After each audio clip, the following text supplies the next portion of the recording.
मैं आपको गारंटी करके दे रहा हूं, हाइड्रोजन बम के बाद नरेंद्र मोदी जी अपना चेहरा इस देश को नहीं दिखा पाएंगे। क्या पाकिस्तान, बांग्लादेश और नेपाल की तरह अब भारत में भी सरकार पलटने जा रही है? ये चर्चा इस समय पूरे देश में आग की तरह फैल चुकी है। नरेंद्र मोदी लोग पूछ रहे हैं क्या वाकई नरेंद्र मोदी जी की तीसरी बार बनी सरकार अब गिर सकती है? और हैरान की बात यह है कि इसके पीछे सबसे बड़ा कारण सिर्फ एक राज्य बताया जा रहा है और वो है बिहार। बिहार में विधानसभा चुनाव को लेकर सरगर्मी तेज हो गई है।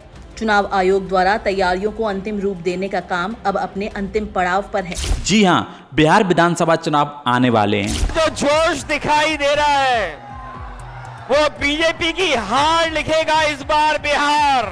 और यही चुनाव दिल्ली की सत्ता का भविष्य तय कर सकता है। इतिहास में हमने कई बार देखा है कि गठबंधन सरकारें पल भर में कैसे गिरती हैं। 1977 में इमरजेंसी के बाद इंदिरा गांधी की मजबूत लग रही सरकार ध्वस्त हो गई। 1999 में अटल बिहारी वाजपेयी की एनडीए सरकार सिर्फ एक वोट से गिर गई। मुझ पर आरोप लगाया गया है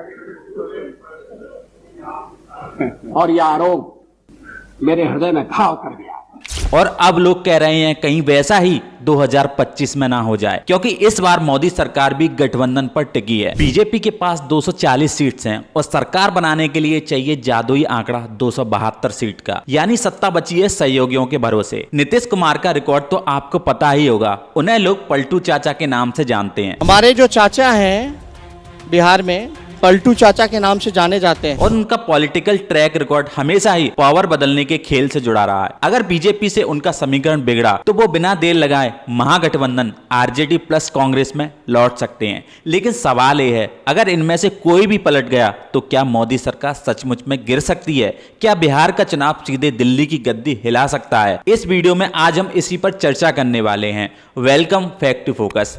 इतिहास गवाह है कि कोई भी गठबंधन सरकार चाहे कितनी भी मजबूत क्यों ना हो, पल भर में गिर सकती है। 1977 की बात करें तो इंदिरा गांधी की सरकार, जो कांग्रेस लीड गठबंधन के रूप में पूरे देश में मजबूती मानी जाती थी, लेकिन इमरजेंसी के बाद 1977 में कांग्रेस को भारी हार का सामना करना पड़ा। इसी तरह 1999 में अटल बिहारी वाजपेयी की बीजेपी लीड एनडीए सरकार भी बहुत मजबूती दिखाई देती, लेकिन अचानक उनका सबसे बड़ा सहयोगी दल यानी कि जयललिता की पार्टी ने समर्थन वापस ले लिया। इसके बाद विपक्ष ने संसद में अविश्वास प्रस्ताव पेश किया और मतदान के बाद सरकार सिर्फ एक वोट से गिर गई। और अब 2024 में बात करें तो बीजेपी लीड एनडीए की सरकार बनी हुई है। इस चुनाव में बीजेपी ने 240 सीटें जीती और कांग्रेस मात्र 99 सीट पर सिमट गई।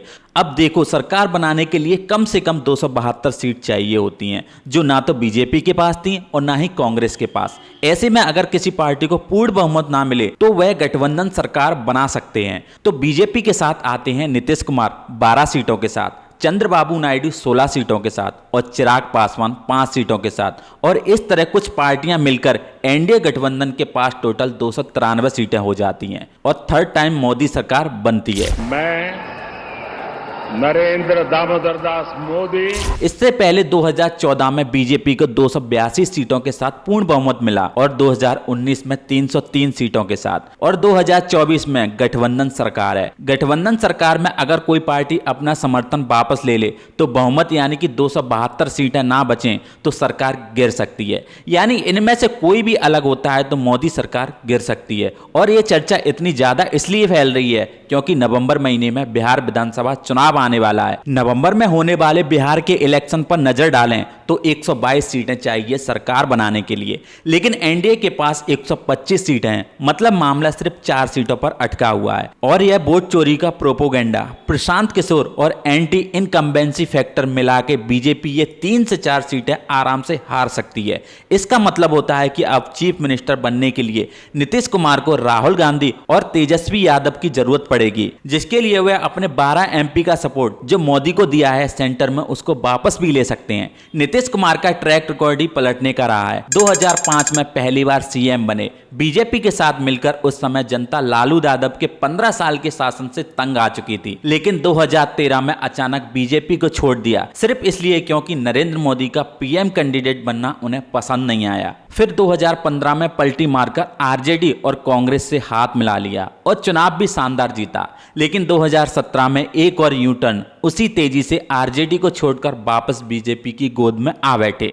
रातों रात सीएम की कुर्सी बचा ली और फिर 2022 में एक और बड़ा ट्विस्ट, बीजेपी से नाता तोड़ा और फिर आरजेडी और कांग्रेस के साथ अलायंस कर लिया और तेजस्वी यादव को डिप्टी सीएम भी बना दिया। यानी नीतीश कुमार का पूरा सफर यही कहता है, जिधर सत्ता उधर नीतीश। इसलिए लोग उन्हें मजाक में पलटू चाचा भी कहते हैं। हमारे जो चाचा हैं बिहार में पलटू चाचा के नाम से जाने जाते हैं। अब सवाल ये है, अगर 2025 का बिहार चुनाव बीजेपी हारती है या फिर नीतीश कुमार को साइडलाइन करती है तो क्या होगा? इसका जवाब सीधा है, नीतीश कुमार अपनी कुर्सी बचाने के लिए एक बार फिर आरजेडी और कांग्रेस का हाथ पकड़ सकते हैं और यही डर बीजेपी को भी है। दूसरी तरफ तेजस्वी यादव भी पूरे जोश में आरजेडी का वोट बैंक, कांग्रेस का दिल्ली से सपोर्ट और नीतीश का अनुभव, ये कॉम्बिनेशन फिर से बिहार की राजनीति को हिला सकता है। अब बिहार में सबसे बड़ी पार्टी है तेजस्वी यादव की आरजेडी, जिसे 2020 में 75 सीटें मिली और 2015 में 80 सीटें मिली।